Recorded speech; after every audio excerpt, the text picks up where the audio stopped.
तो जैसा कि हमने लास्ट एपिसोड के अंदर देखा था, चैनलुआ जो होता है वो निवी की गालों पर रैपट लगाकर उसके दोनों गालों को सुझा देता है और उससे बोलता है कि सच में तुम्हें सबक सिखाना मेरे लिए थका देने वाला काम है।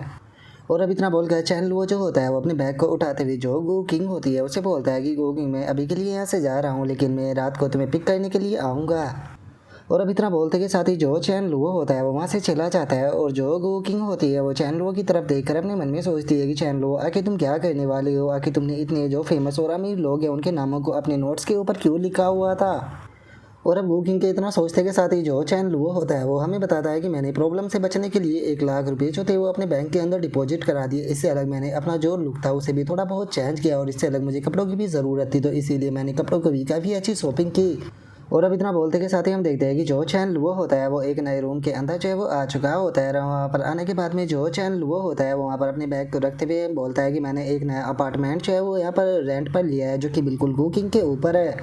और इतना बोलकर चैन लुओ जो होता है वो खिड़की पर आ जाता है और खिड़की पर आते हुए बोलता है कि अगर मैं यहाँ पर जो कुकिंग है उसके सुसाइड करने की जो सच्चाई थी उसका पता भी नहीं लगा पाया तो कम से कम मैं इस बार जो कुकिंग है उसके टच में रहकर उसे बचा पाऊंगा। तो चलो अब जो कुकिंग है उसका तो काम जो है वो कंप्लीट हो चुका है, तो अब टाइम आ चुका है यहाँ पर जो झील हुआ है उसके बारे में सोचने का कि आखिर मैं उसके टच में जो है वो कैसे आ सकता हूँ। क्योंकि इस टाइम पर जीलो तक पहुंचने के लिए मेरे सामने दो सबसे बड़ी प्रॉब्लम है जो है वो होने वाली है, जिनमें से पहली तो है आजू एकेडमी और दूसरी है खुद जी फैमिली। और अब इतना बोलते के साथ ही जो चैन लुओ होता है वो पास्ट की बात को याद जो है वो करने लगता है, जहाँ पर कि जो चैन लुओ होता है वो बोलता है कि जैसे कि प्रेसिडेंट हाउस से उम्मीद जो है वो की जा सकती थी, सच में आपकी जो इन्फॉर्मेशन है वो बहुत ज़्यादा अच्छी है। देखा जाए तो तुम काफ़ी स्मार्ट पर्सन हो और हमेशा जो तुम्हारे बॉडी गार्ड है वो भी तुम्हारी साइड में जो है वो रहते हैं, लेकिन मुझे समझ में नहीं आता कि आखिर जो ली जुआन है उसने तुम्हें किडनैप जो है वो कैसे कर लिया था। जो सुनते के साथ ही हम देखते हैं कि जो जी लुओ होती है वो चैन लुओ की गोद में बैठी हुई होती है और वो चैन लुओ को बताती है कि तुम हाई स्कूल की जो ज़िंदगी है वो तो जानते ही हो।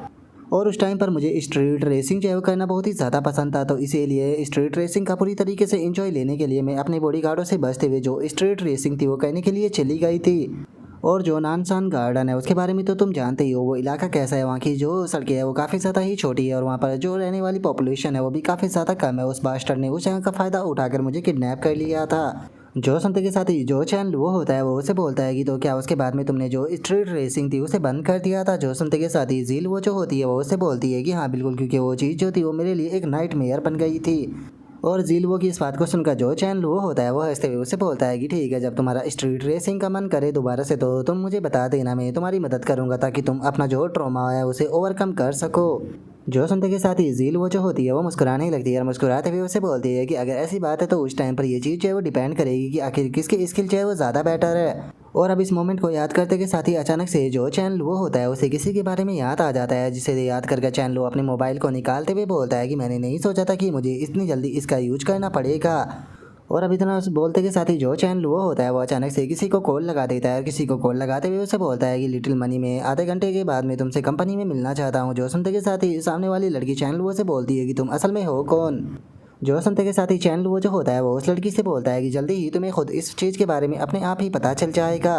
और अब चैन लुओ के इतना बोलते के साथ ही हमारा व्यू जो होता है वो आधे घंटे बाद एक बड़ी सी जो बिल्डिंग होती है उसके ऊपर जो है वो आ जाता है, जहाँ पर कि हम देखते हैं कि चैन लुओ जो होता है वो उस बिल्डिंग में आ चुका होता है। और अब वहाँ पर खड़ी हुई जो लड़की होती है वो चैन लुओ को देखने के बाद में उसे बोलती है कि आप ही मिस्टर चैन होगे जिनका कि प्रेसिडेंट हाउ के साथ में अपॉइंटमेंट है, क्या मैं सही कह रही हूँ? तो इसीलिए प्लीज़ आप मुझे फॉलो कीजिए। जो सुनते के साथ ही अब जो चैन लुओ होता है वो उस लड़की के साथ में जाने लगता है और उसके साथ में जाते हुए अपने मन में सोचता है कि अगर हानियाओं की बात की जाए तो वो एक फेमस स्मगलर बॉस है,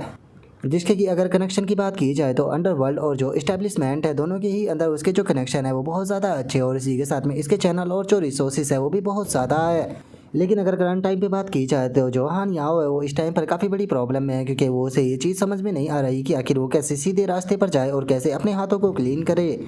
देखा जाए तो जो हान याओ है उसका नाम जो है वो मैंने सुबह जो लिस्ट जो है वो बनाई थी उसके अंदर जो है वो नहीं लिखा था, लेकिन उसके बाद में भी ये लड़की जो है वो एक सुपर लड़की कहना बिल्कुल भी गलत नहीं होगा, जिसके साथ में मेरे इंटेंशन जो है वो काफ़ी ज़्यादा डीप रहे हैं। और अब चैन लुओ के इतना सोचते के साथ ही वो लड़की जो होती है वो चैन लुओ को लेकर एक लड़की के पास में जो है वो आ जाती है और वहाँ पर आते हुए बताती है कि प्रेसिडेंट हान याओ जो वो पर्सन है वो आ चुका है। जो सुनते के साथ ही जो हान याओ होती है वो बोलती है कि हाँ मैं जानती हूँ। और इतना बोलकर वो चैन लुओ से बोलती है कि तुम्हारा नाम जो है वो चैन लुओ है और तुम्हारी उम्र जो है वो 18 साल है और इस टाइम पर तुम इंपेरियल कैपिटल एकेडमी के एक स्टूडेंट हो और जो तुम्हारे पेरेंट्स है वो दोनों साथ में मिलकर एक टी शॉप को चलाते हैं। तो इसीलिए मैं जानना चाहती हूँ कि आखिर तुम्हें यहाँ पर किसने भेजा है और आखिर तुम क्या चाहते हो। और अब इतना बोलते के साथ ही हम जो हान याओ होती है उसे देखते हैं, जो कि सच में देखने में काफ़ी खूबसूरत होती है। और अब हान याओ की इस बात को सुनते के साथ ही चैन लुओ जो होता है वो हंसते हुए हान याओ जो होती है उसे बोलता है कि जैसे कि प्रेसिडेंट हान याओ से उम्मीद की जा सकती थी, आपका इन्फॉर्मेशन का नेटवर्क जो है वो सच में काफ़ी ज़्यादा अच्छा है। तो इसीलिए मैं यहाँ पर बेफालतू की बकवासें जो है वो नहीं करता हूँ, मैं सीधे मेन पॉइंट पर जो है वो आता हूँ। मैं चाहता हूँ कि आप मेरे लिए एक लग्जरी मोटरसाइकिल जो है वो तैयार करें और वो मुझे अगले एक हफ्ते के अंदर चाहिए होगी। और अब चैन लुओ के एटीट्यूड को देखकर जो हान याओ होती है उसे काफ़ी ज़्यादा गुस्सा आ जाता है और वो गुस्से में चिल्लाते हुए बोलती है कि तुम्हारी हिम्मत कैसे हो गई मेरे सामने इस तरीके से बात करने की, आखिर तुम्हें क्या लगता है कि तुम कौन हो।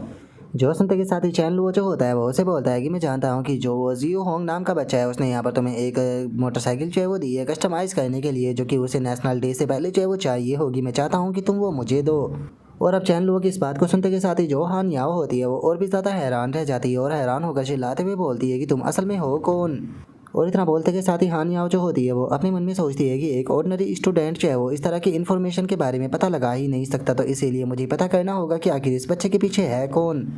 और हान याओ के इतना सोचते के साथ ही जो चैन लुओ होता है वो मुस्कुराते हुए हान याओ जो होती है उसे बोलता है कि मैं वो पर्सन हूँ जो कि तुम्हें सबक सिखा सकता हूँ। जो सुनते के साथ ही अब हान याओ जो होती है वो पीछे से अपनी जो गन होती है उसे निकाल लेती है और अपनी गन को निकाल कर सीधे चैन लुओ की तरफ पॉइंट करते हुए उसे बोलती है कि एक ऑर्डिनरी स्टूडेंट की हिम्मत इतनी हो गई कि वो यहाँ पर आकर मुझे जो स्पोर्ट बाइक है वो प्रिपेयर करने के लिए बोल रहा है। और तुम्हारी हिम्मत यहीं पर ही नहीं रुकी बल्कि तुम तो यहाँ पर मुझे सबक सिखाने की भी बातें जो है वो कर रहे हो। जल्दी से मुझे बताओ कि आखिर तुम्हें ऐसा ये सब कुछ करने के लिए किसने बोला है, नहीं तो तुम यहाँ से जिंदा नहीं जा पाओगे। और उसके इतना बोलते जो उसके बाकी के साथी होते हैं वो भी अपनी गन को चैन लुओ के ऊपर पॉइंट कर देते हैं। जो देखकर चैन लुओ हंसते हुए बोलता है कि सच में आज भी तुम पहले की तरह ही गुस्से वाली हो। और अब इतना बोलते के साथ ही चैन लुओ जो होता है वो अगले ही पल उसके हाथों से जो गन होती है उसे छीन लेता है। और उसके बाद में चैन लुओ जो होता है वो एक स्पेशल एंगल में जो वो गन होती है उसे घुमाकर फेंक देता है, जिस कारण देखते हैं कि वो गन जो होती है वहाँ पर खड़े हुए जो सभी लोग होते हैं उनसे जाकर टकराती है, जिनका उनके हाथों से जो गनें होती है वो छूट जाती है। और जो गन चैन लुओ ने फेंकी थी वो वापस से चैन लुओ के पास में ही आ जाती है और जो चैन लुओ होता है वो हान याओ को भी पकड़ लेता है।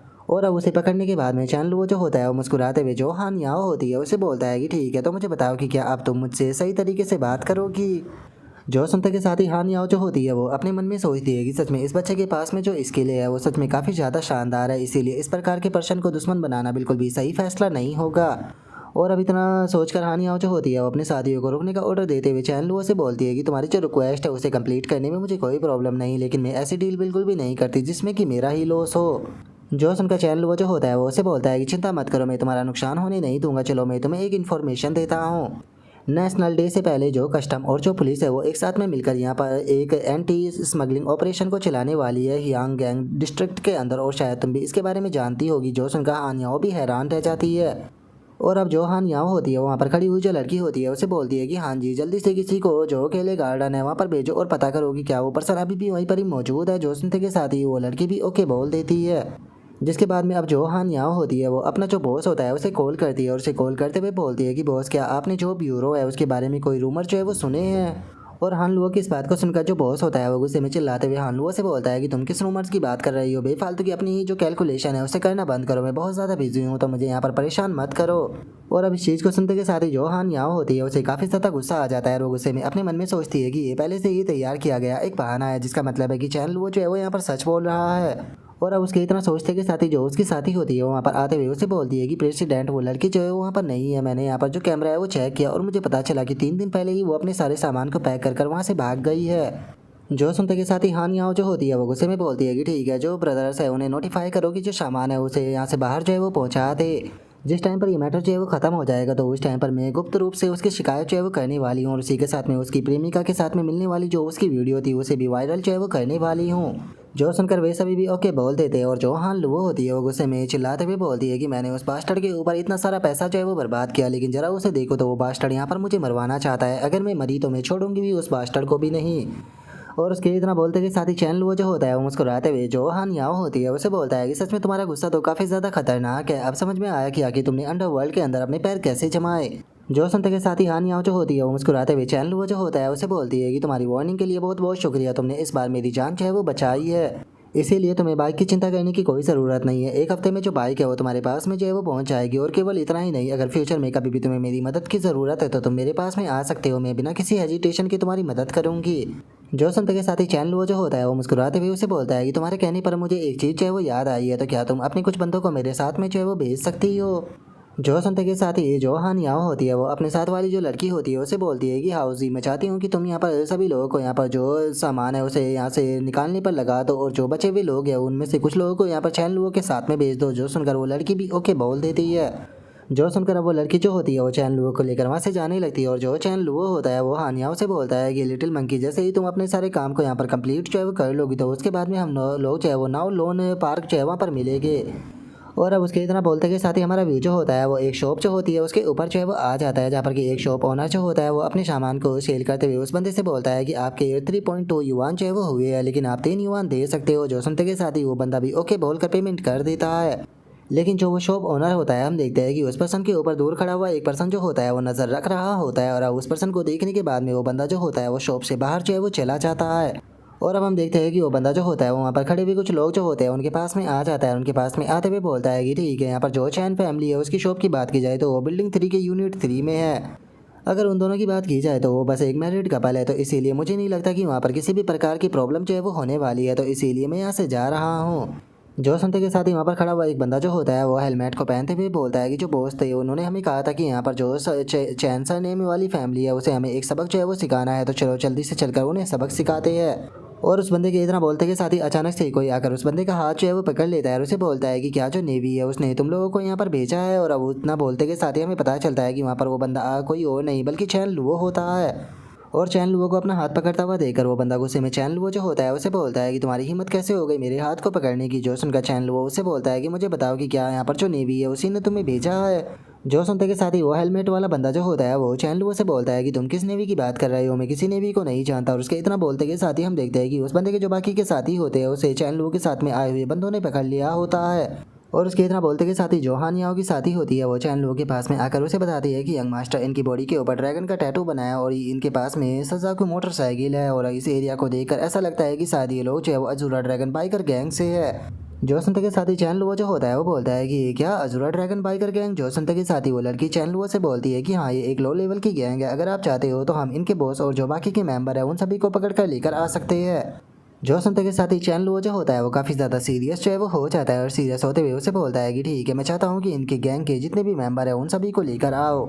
और अब चैन लुओ के इतना बोलते के साथ ही हमारा व्यू जो होता है वो एक दूसरी जगह पर आ जाता है जहाँ पर कि काफ़ी सारे बंदों को ज़मीन पर बैठाया गया होता है और तभी वहाँ पर एक आखिर गाड़ी जो है वो भी रुक जाती है। और हम देखते हैं कि वहाँ पर जो हान याओ होती है वो आ चुकी होती है और वहाँ पर आते हुए जो उसकी साथी होती है उससे पूछती है कि हाउ जी यहाँ की सिचुएशन कैसी है। जो सुनकर वो लड़की बताती है कि जो यंग मास्टर चैन है उन्होंने पता नहीं क्यों लेकिन अजूरा ड्रैगन बाइकर गैंग के सभी मेंबरों को यहाँ पर पकड़ कर बैठाया हुआ है। जो सुनते के साथ ही हान याओ जो होती है वो चैन लुओ के पास में जो है वो आ जाती है और चैन लुओ के पास में आते हुए उससे पूछती है कि यंग मास्टर चैन बताइए क्या मैं आपकी कोई मदद जो है वो यहाँ पर कर सकती हूँ। और उसकी इस बात को सुनते के साथ ही हम देखते हैं कि चैन लुओ जो होता है वो काफ़ी ज़्यादा गुस्से में होता है और वो गुस्से में बोलता है कि लिटिल मंकी यहाँ पर जो ये बंदर कहा है मैं जानता हूँ कि ये तुम्हारी टेरिटरी है और बस मैंने इस जगह को इसीलिए लिया है ताकि मैं यहाँ पर थोड़े सवाल जो है वो इन लोगों से पूछ सकूँ। हो सकता है कि इस जगह पर काफ़ी ज़्यादा खून खराबा जो है वो हो जाए जिससे कि बाद में साफ जो है वो कराना पड़े तो इसीलिए अगर बाद में इस जगह को साफ जो है वो कराना पड़ा तो मुझे उस टाइम पर तुम्हारी थोड़ी सी मदद की ज़रूरत होगी इस जगह को साफ कराने के लिए। और चैन लुओ की इस बात को सुनकर जो हान याओ होती है वो हंसने लगती है रास्ते में बोलती है कि ठीक है ये कोई बड़ी बात नहीं है आप चाहो तो मैं आपके लिए इस जगह को बढ़िया तरीके से क्लीन जो है वो करा दूंगी ताकि किसी को भी पता ना चले कि यहाँ पर क्या हुआ था। और इतना बोलकर हान याओ जो होती है वो हैरान होते हुए अपने मन में सोचती है कि आखिर इतने कम टाइम में ऐसा क्या हो गया जिससे कि जो चैन लुओ है वो इस कदर गुस्से में है। और अब हान याओ के इतना सोचते के साथ ही जो हमारा आज का एपिसोड है वो यहीं पर ही कंप्लीट जो है वो हो जाता है। तो नेक्स्ट एपिसोड के अंदर देखिए कि आगे क्या होता है। अगर आप लोगों को वीडियो अच्छी लगी हो तो लाइक करना चैनल को सब्सक्राइब करना। मैं मिलता हूँ आप लोगों से नेक्स्ट एपिसोड के अंदर तब तक के लिए बाय बाय गाइस।